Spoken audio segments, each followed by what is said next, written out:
ये कहानी मुझे मेरे एक दोस्त ने शेयर की है और जिस इंसान के साथ ये भयानक हादसा हुआ था वह मेरे दोस्त के छोटे वाले अंकल है जिनका नाम है अविनाश।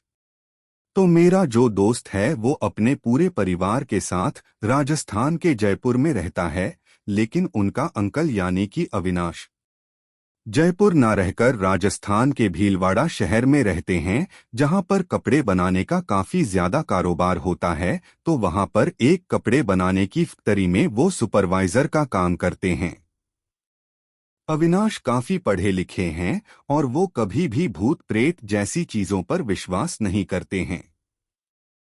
जब उनके सामने कोई ऐसी बातें करता है तो वो उसे मूर्ख कहने लगते हैं।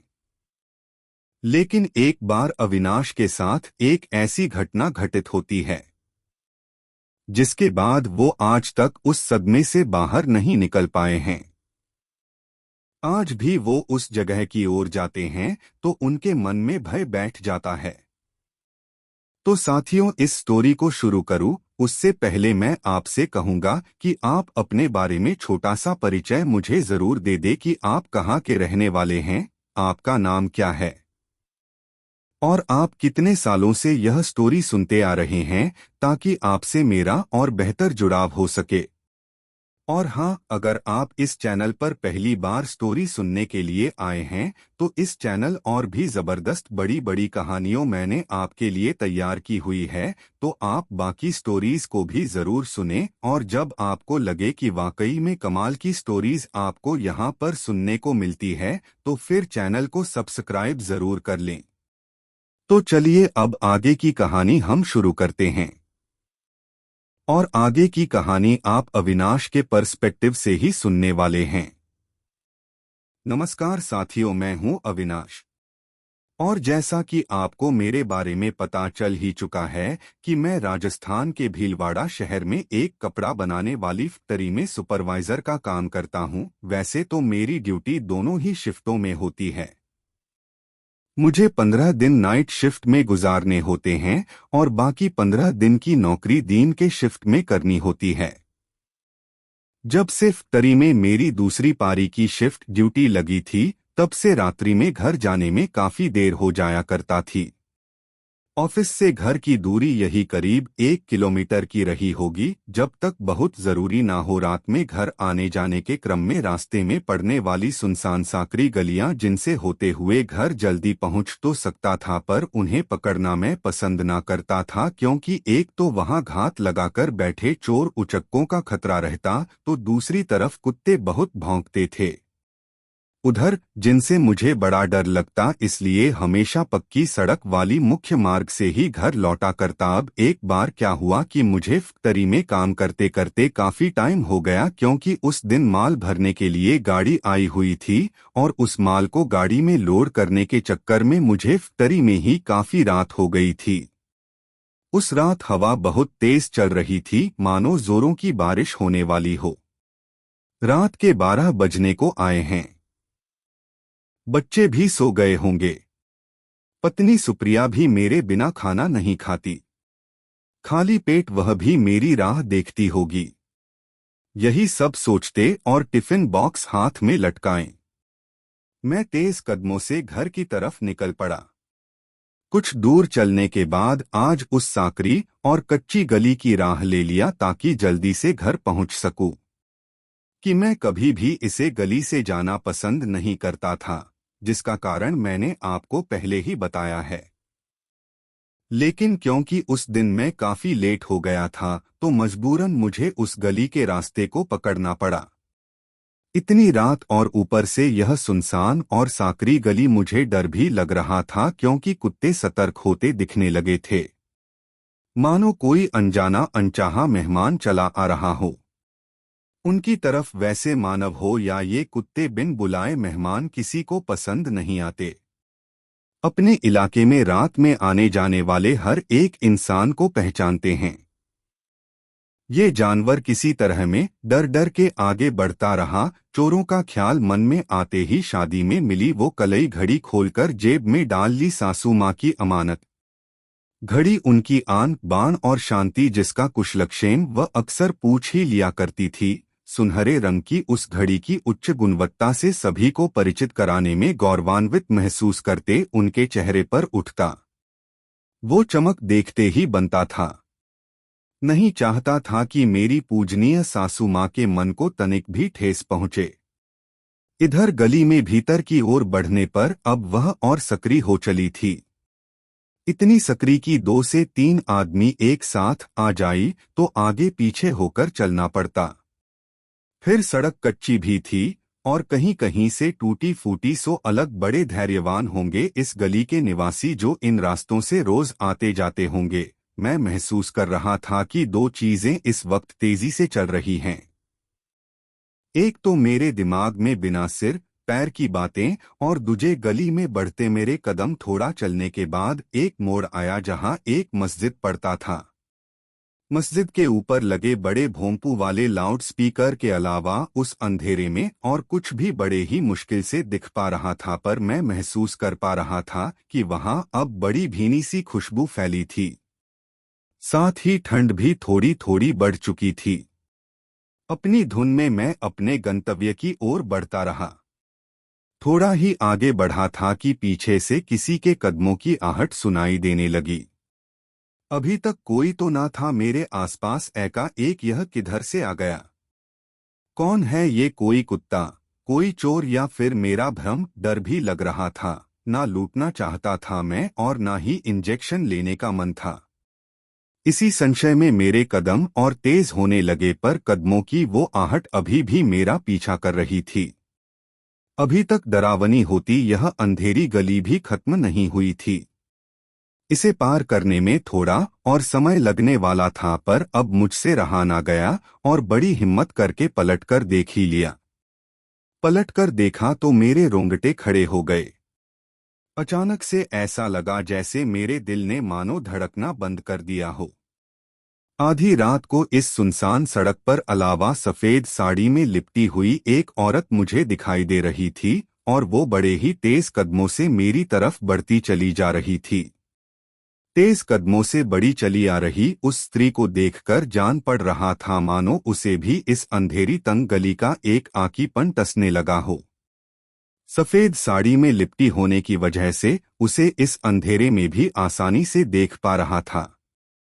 मन को अब इतना हुआ और शांत चित्त होकर सहजता से आगे बढ़ता रहा।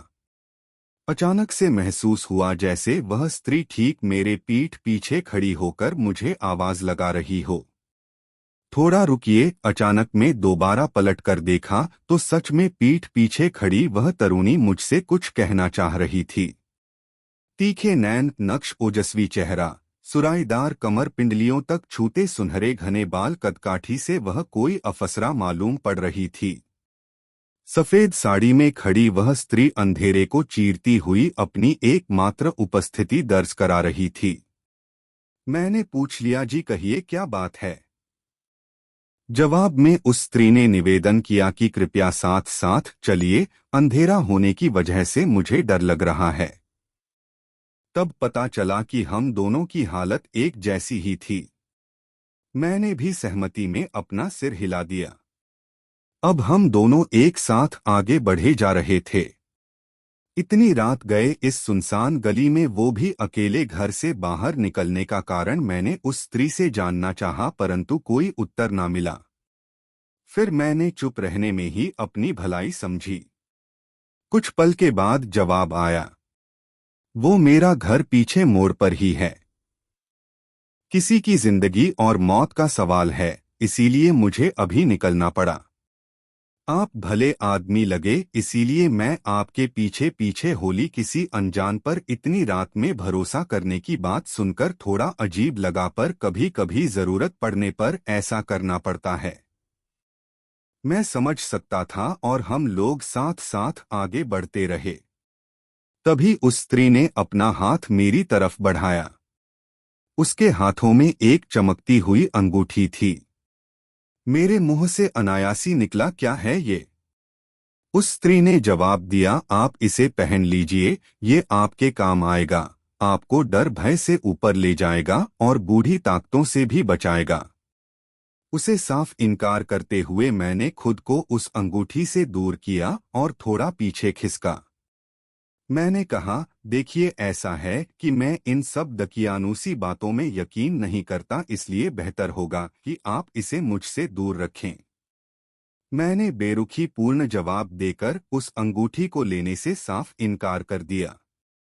पर एक बात गौर करने लायक थी कि मेरे इतने बेरुखी भरे रवैये के बाद भी वो स्त्री तनिक भी विचलित न हुई और बिल्कुल शांत चित्त होकर खड़ी रही।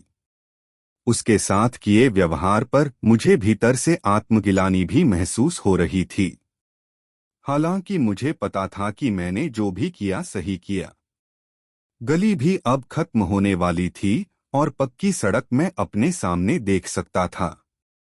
तभी वह स्त्री रुकी और मुझसे आगे बढ़ते रहने के लिए कहा और मुझे कहा, कुछ जरूरी सामान घर पर ही भूल गई हूँ, इसीलिए वापस जाना पड़ेगा। और वो वापस गली के भीतर लौटने लगी।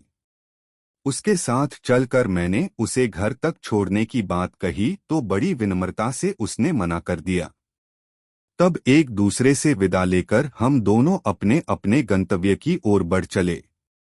घर आकर हाथ मुंह धोया।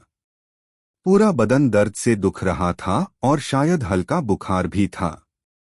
मेरे कदमों की आहट से सुप्रिया भी जाग चुकी थी। मुझसे खाना खाने के लिए पूछा तो मैंने मना कर दिया और उसे खाने को बोलकर बिछावने पर चला गया। सुबह 5 बजे से मेरी दिनचर्या शुरू हुई। तड़के तड़के उठकर सुबह का व्यायाम, नहा धोकर बेटे को स्कूल पहुंचाना, फिर खुद नाश्ता करके इफ्तारी के लिए निकलना। इफ्तारी में काम का दबाव होने की वजह से कब सुबह से दोपहर हो गया पता ही ना चला। लंच टाइम हो चुका था और मेरे सहकर्मियों ने मुझे खाना खा लेने को कहा।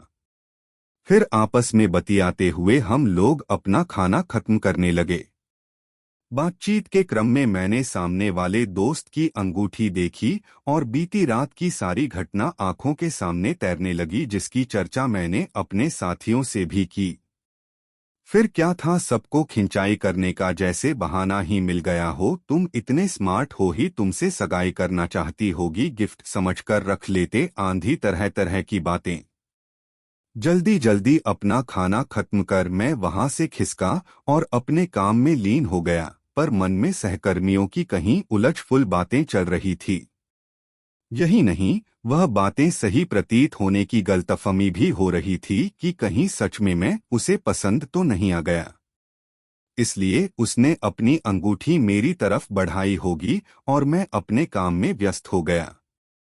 दैनिक उत्पादन का दबाव ज्यादा होने के कारण आज भी रात के 12 बज गए, पर आज साथ में एक सहकर्मी भी था जो घर वापसी में मेरे साथ साथ हो लिया।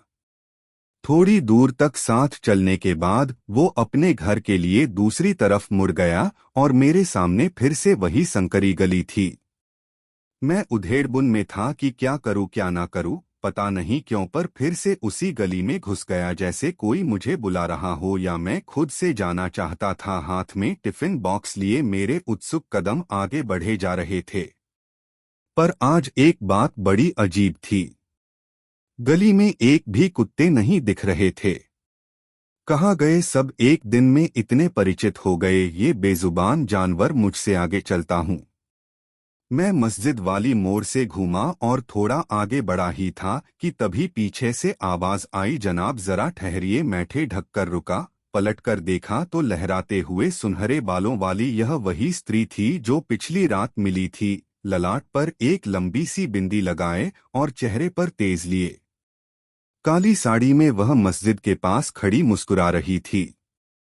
इतने अंधेरे में भी एक अजीब सा प्रकाश था उसके चारों तरफ और चेहरे पर अजीब सा आकर्षण। उस स्त्री ने पहेली भरी मुस्कान के साथ पूछा, आज भी आपकी मदद चाहिए, मुझे क्या मिलेंगे?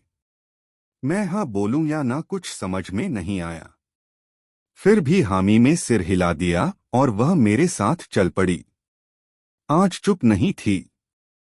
वह बोले ही जा रही थी जैसे मेरे आने का ही इंतजार कर रही हो। क्या क्या बताना है, क्या पूछना है?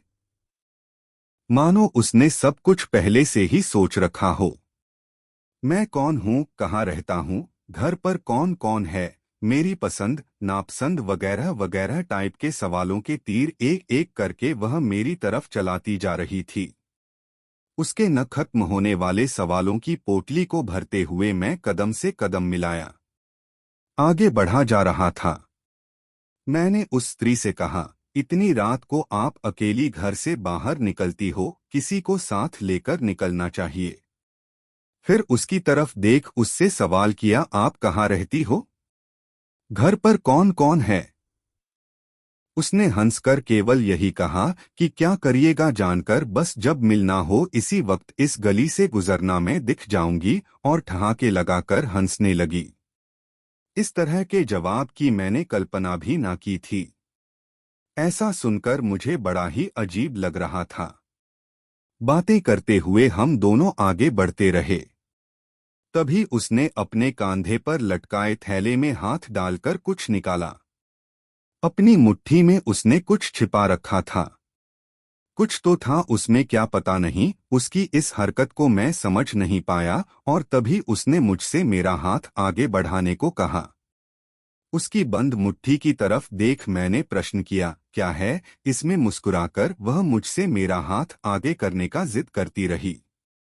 जब उसने अपनी बंद मुट्ठी न खोली तो मैंने भी साफ साफ इनकार करते हुए कहा, हम लोग जानते ही कितना है एक दूसरे को, और ऐसे ही किसी अनजान से बंद मुट्ठी से मैं तो कुछ ना लूं। जब मैं नहीं माना तो अंततः उसने अपनी मुट्ठी खोली। उसकी हथेली में वही चमकती हुई अंगूठी थी जिसे पिछली रात मुझे पहनाने का असफल प्रयास किया था। मैंने उसे समझाया कि अगर आप दिन में यह देती तो मैं शायद लेने के लिए सोचता भी, पर इतनी रात गए और ऊपर से यह अंगूठी देखने में ही बहुत कीमती लगती है, इसलिए आप मुझे माफ करें, मैं इसे बिल्कुल भी नहीं ले सकता। मेरा नाम मैं जवाब सुनकर उस स्त्री की आंखें तंज हो गई। अजीब तरीके से घूरती हुई निगाहों से मेरी तरफ देखते हुए उसने कहा कि मैं आपकी पूरी जिंदगी खुशहाल बनाना चाहती हूं और आप हो कि अपनी अभावपूर्ण जिंदगी से बाहर निकलना ही नहीं चाह रहे। अपनी तीखी होती आवाज से उसने कहा, आप इस अंगूठी को एक बार पहनकर तो देखो, आपको एक नई और बिल्कुल अलग ही दुनिया दिखेगी।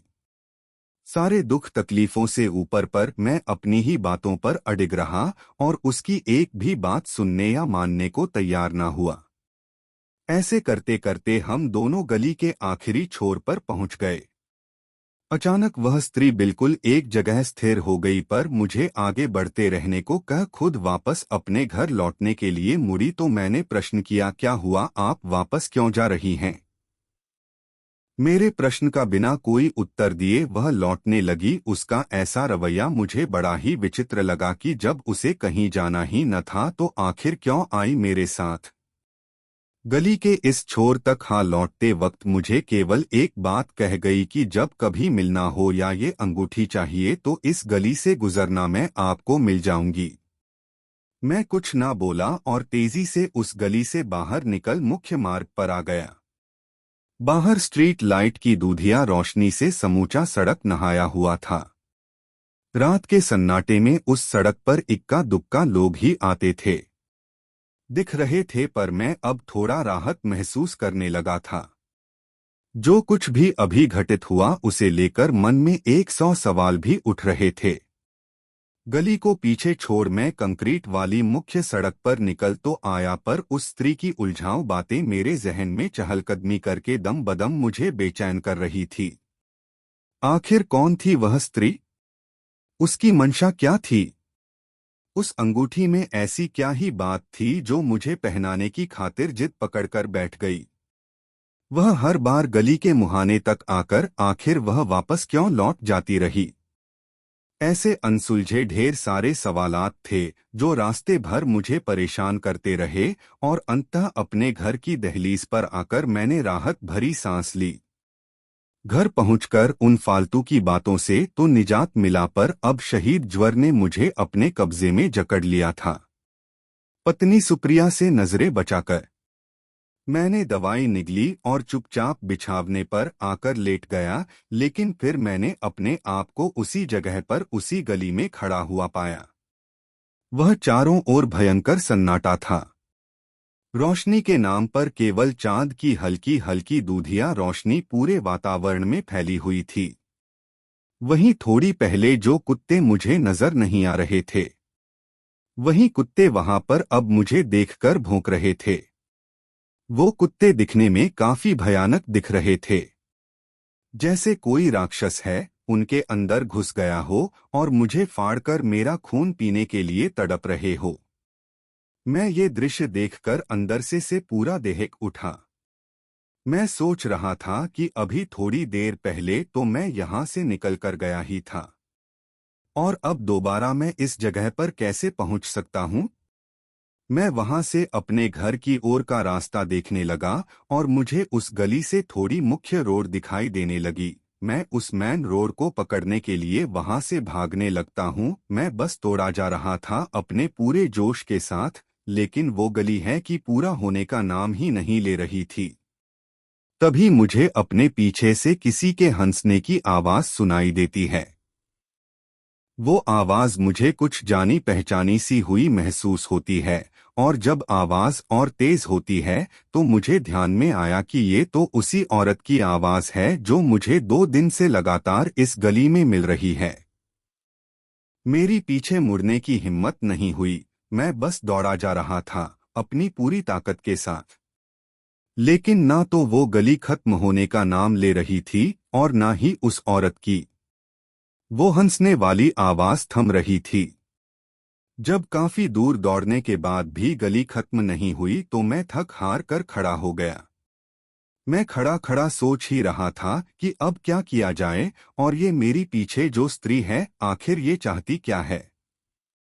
जब मैंने हिम्मत करके पीछे मुड़कर देखा, वो औरत एकदम सफेद लिबास में चमक रही थी। उस भयानक अंधेरे में भी उसके चेहरे पर रोशनी चमक रही थी। दिखने में वो किसी अफसर से कम नहीं लग रही थी, लेकिन जब वो मुंह फाड़कर हंसती तो काफी भयानक लग रही थी। वो धीरे धीरे मेरी ओर आगे बढ़ती जा रही थी और बोली जा रही थी कि तुम मुझसे दूर क्यों जा रहे हो। मैं कब से तुम ये कह रही हूं कि ये अंगूठी पहन लो, लेकिन तुम हो कि मेरी अंगूठी पहन ही नहीं रहे हो। अगर तुम एक बार मेरी इस अंगूठी को पहन लोगे तो तुम्हारी पूरी जिंदगी बदल जाएगी। जिस जिंदगी में अभी तुम जी रहे हो वो नरक से भी बदतर है। इस अंगूठी को पहन लोगे तो तुम्हें मेरी जैसी ऐसी ना जाने कितने ही अफसर और मिलेंगे। बस तुम एक बार ये अंगूठी पहन लो। लेकिन उसकी आवाजें मेरे ऊपर कोई असर नहीं डाल रही थी। मैं तो अपने ही सवालों से अंदर ही अंदर जूझ रहा था कि अभी थोड़ी देर पहले तो मैं यहाँ से निकल गया था, लेकिन दोबारा ये औरत मेरे सामने कैसे आ सकती है। मैं उससे बोला कि अभी मैंने थोड़ी देर पहले तो तुमको मना किया ही था कि तुम्हारी दी हुई अंगूठी बिल्कुल नहीं पहनूंगा। मुझे जरा ये बताओ कि अभी थोड़ी देर पहले तो मैं यहाँ से चला गया था, अब दोबारा मैं इस जगह पर कैसे पहुँच गया। मेरे इतना बोलते ही वो औरत फिर से जोर जोर से हंसने लगती है, लेकिन इस बार वो हंसी धीरे धीरे एक भयानक आवाज में बदलने लगती है। वह चेहरा जिसे देखकर मैं मदहोश हो रहा था, वो चेहरा धीरे धीरे एक भयानक चेहरे में बदलता जा रहा था और वो अपने मुंह को मेरी ओर बढ़ाती जा रही थी। मैं अपने पैर धीरे धीरे पीछे की ओर खींच रहा था। इस वक्त मेरे पूरे शरीर का खून सूख चुका था। मेरे पैरों में चलने की हिम्मत नहीं बची थी। हलक से आवाज बाहर नहीं निकल पा रही थी। चेहरा पसीने में ऐसा हो गया था जैसे तो अभी नहाकर निकला हूं। धीरे धीरे वो चेहरा और भयानक होता है और किसी शेर के मुंह के जैसे वो चेहरा फाड़ने लगता है और मेरे चेहरों को अपने अंदर निगलने की कोशिश करते हुए झट से मेरे ऊपर आ गिरता है। मैं जोर से चिल्ला उठता हूं। अचानक से मेरी आंखें खुलती है।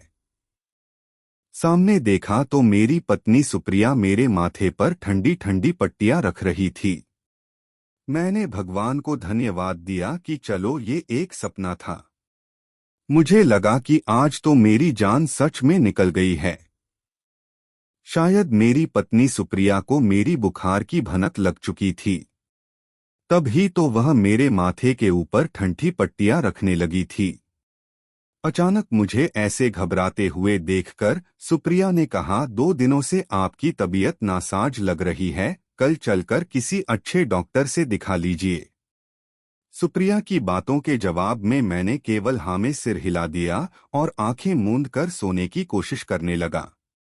उसने भी फिर आगे कोई टोका टाकी नहीं की। अगली सुबह नींद खुली तो ज्वर से तो निजात मिल चुका था, पर सिर्फ भारी सा लगा। इसलिए आंखें मूंद निठाल सा बिस्तर पर ही पड़ा रहा। सुप्रिया ने ही फिर बच्चों को तैयार कर उन्हें स्कूल पहुंचाया। लौटकर जब वह वापस आई तो रसोई के काम जुट गई। मैं अभी तक बिस्तर पर ही उन्हीं पड़ा हुआ था। आज काम पर भी जाना मुश्किल ही लगा। पत्नी की निगाहें रसोई से मेरी ता लेती रहीं और अपने काम निपटाकर वह मेरे सिरहाने आकर बैठी और बोली, कुछ बात है क्या? पिछली 2 रातों से आपको परेशान देख रही हूं, जैसे उसे मेरे साथ बीती सारी बातों की था लग चुकी थी। मैंने भी कुछ छिपाना मुनासिब ना समझा और बीते 2 रातों से उस गली में घट रही सारी घटनाओं को जस का तस बता डाला। सारी बातें सुन सुप्रिया की स्मित चेहरे पर चिंता की लकीरें उभरने लगी थी, पर अपने अजब को भीतर छिपाकर उसने मुझे चिंता न करने की सलाह दी और वापस से गृह कार्य में तल्लीन हो गई। मैं भी पल के झापर बिछावने पर लेटा रहा। थोड़ी ही देर बाद सुप्रिया की आवाज लगाने से मैंने अपनी आंखें खोली। नहा धोकर तैयार हो जाइए, मैंने घर पर किसी को बुलाया है। मेरे पूछने पर उसने बस इतना कहा कि जब आए तब खुद ही देख लीजिएगा। सच में घंटे भर बाद दरवाजे पर किसी की दस्तक हुई। अलख निरंजन घर की चौखट पर खड़े कुल पुरोहित की आवाज लगाने से मैंने उधर पलटकर देखा। पत्नी सुप्रिया ने उन्हें घर के भीतर बुलाकर उनका आदर सत्कार किया और बैठने के लिए आसन दिया। पर कुल पुरोहित की नजर जैसे मुझ में कुछ तलाश रही थी। बड़े ध्यान से वह मुझे ही घूर रहे थे। सुप्रिया ने पुरोहित जी के आगे जलपान परोसा और पेट भर भोजन कराया। तत्पश्चात मेरी तरफ देख इशारे से उन्हें कुछ बताने की कोशिश करने लगी, पर जैसे कुल पुरोहित की टोन हाई आंखों ने मेरे मन की सारी बातें पढ़ ली थी और पल के ढाप उन्होंने सुप्रिया को शांत रहने का इशारा किया।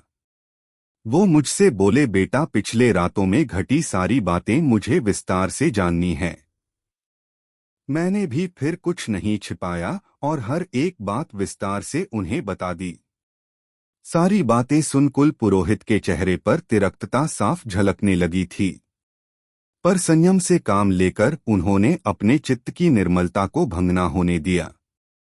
आंखें मूंद कुछ देर अंदर ध्यान रहे और फिर थैले से मुट्ठी भर भभूत निकालकर मेरे ललाट पर मल दिया।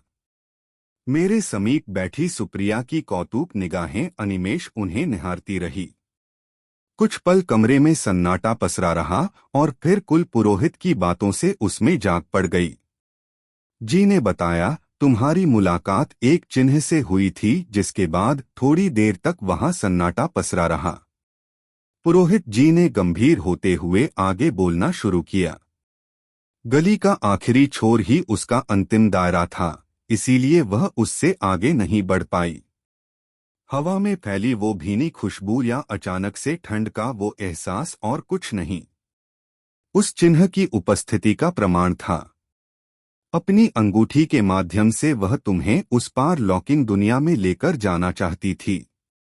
अगर भूल से भी तुमने वह अंगूठी पहन ली होती तो बड़ा अनिष्ट हो जाता। उनकी बातें सुन मैं भीतर तक कांप उठा था। सुप्रिया ने मेरा हाथ थामकर मुझे शांत किया। पुरोहित जी ने बताया, अब भयभीत होने वाली कोई बात नहीं, खतरा टल गया है। पर हाँ, एक बात का हमेशा ध्यान रहे कि चाहे कुछ भी हो जाए, रात्रि में भूल कर भी उस गली में कदम मत रखना। अभी तक उस जिन ने तुम्हें अपनी सुंदरता और प्यार के आकर्षण से मात्र अंगूठी के सहारे अपने साथ ले जाने की प्रयास किया। बड़े खुशकिस्मत निकले। उस गली के आखिरी छोर यानी जहां उसका दायरा खत्म होता है वहां पहुंच गए। इसीलिए वह कुछ ना कर पाया और उसे खाली हाथ लौटना पड़ा। पुरोहित जी की बातों पर मैंने उन्हें टोक कर पूछा, पर पुरोहित जी, उस गली में तो इतने सारे लोग रहते हैं, उन सबका क्या? प्रश्न सुनकर पुरोहित जी मुस्कुराए और मेरी तरफ देखते हुए कहा, अच्छा ये बताओ, क्या तुमने उस गली में उस स्त्री के सिवाय किसी इंसान को देखा था? फिर अपने प्रश्न का जवाब खुद ही देते हुए उन्होंने कहा, नहीं ना पता है। क्यों? क्योंकि उस गली में रहने वाले लोगों को इस बात की जानकारी पहले से ही है, जिसकी वजह से रात्रि में कोई नहीं निकलता सिवाय कुत्तों के। पुरोहित जी को बीच में ही रोकते हुए मैंने कौतूहलवश उनसे प्रश्न किया, जी, एक बात मुझे बड़ी अजीब लगी। पहले दिन जब मैंने उस गली में प्रवेश किया तो ढेर सारे कुत्ते मुझ पर भौंक रहे थे, पर अगले दिन जब मैं फिर से उस गली में घुसा तो कुत्तों का नामो निशान भी ना था। तो क्या वो सब उस स्त्री का भ्रमजाल? कहते कहते मैं चुप हो गया। वो बोले, तुमने सही समझा, वह उस स्त्री यानी जिनन का भ्रमजाल ही था। शक्तिशाली होते हैं। वह किसी पर भी अपना प्रभाव आसानी से छोड़ सकते हैं और बड़ी आसानी से किसी को भी अपने वश में कर सकते हैं। तुम भाग्यशाली हो कि उसके चंगुल से बच निकले, और हो सके तो कुछ दिन के लिए अपनी शिफ्ट ड्यूटी सुबह की लगवा लो ताकि शाम होने से पहले ही घर लौट सको। पुरोहित जी ने हिदायत देते हुए कहा। फिर पुरोहित जी ने अपने थैले में हाथ डालकर कुछ निकाला, पर इस बार वह अंगूठी नहीं थी, एक ताबीज थी। उस पर मंत्र फूंककर उन्होंने उसे मेरी तरफ बढ़ाया। इस बार मैंने उन्हें मना नहीं किया बल्कि अपनी बाह आगे बढ़ा दी। उन्होंने मंत्रोच्चारण के साथ उस ताबीज को मेरी बाजू पर बांधते हुए कहा, इसे हमेशा बांधे रखना, ये तुम्हारी रक्षा करेगा, चाहे कुछ भी हो जाए, उतारना मत। फिर हम पति पत्नी को सदा सुखी रहने का आशीर्वाद देकर पुरोहित जी चले गए। मैं ठहरा पड़ा, लिखा, और ऊपर से शहर में रहने वाला इंसान जीन या भूत प्रेत जैसी बातों पर मैंने आज तक कभी यकीन नहीं किया, जैसा कि मैंने गली में मिली उस स्त्री या तथा कथित चिन्ह को भी बताया था कि किसी भी दो की अनूसी बातों पर मैं यकीन नहीं करता। मेरा दिमाग पुरोहित जी के द्वारा कही बातों पर भी खड़ा कर रहा था, पर उस गली में मैंने जो भी अनुभव किया उसे सामान्य भी तो नहीं कहा जा सकता। परिदृश्य को देखने के नजरिए हर किसी का अलग अलग होता है। हर इंसान अपने हिसाब से परिस्थिति का आकलन करता है। ये जरूरी भी नहीं कि वह आकलन हर बार सच्चाई से मेल खाता ही हो। अब क्या सच है और क्या झूठ, यह न तो मैं जानता था और न ही पुरोहित जी। यह तो सिर्फ ईश्वर को ही पता था, या फिर उस स्त्री को। पर एक बात तो थी, पुरोहित जी के तर्क भरे उत्तर से उस गली में घटी सिलसिलेवार घटनाओं और उस स्त्री के बारे में मेरे मन मस्तिष्क में उठते ढेरों सवालों पर अब विराम लग चुका था। हालांकि पुरोहित जी की बातें सुन में बहुत डरा हुआ था, जिसकी वजह से भूलकर भी अब उस गली में जाने की मेरी हिम्मत न थी। आज उस घटना के करीब 10 साल होने को है। उस गली के पास से मैं अनेकों बार गुजरता हूं, पर आज भी भीतर जाने की हिम्मत नहीं होती। मन मस्तिष्क में बस यही एक सवाल घूमता है कि सच में वह स्त्री थी या जिन्न। तो दोस्तों, आज की हमारी ये स्टोरी यहीं पर कंप्लीट होती है, और जो कहानी आपने सुनी है वो मेरे दोस्त के अंकल के साथ रियल में घटित हुई है। तो वही कहानी जो मेरे दोस्त ने मेरे से बताई थी, मैंने उसी को आपके साथ शेयर किया है, और मुझे आप पर पूरा का पूरा यकीन है कि आपको ये स्टोरी काफी पसंद आई होगी। अगर फिर भी आपको कुछ समस्या लगती है तो फिर मुझे कमेंट बॉक्स में जरूर बताएं।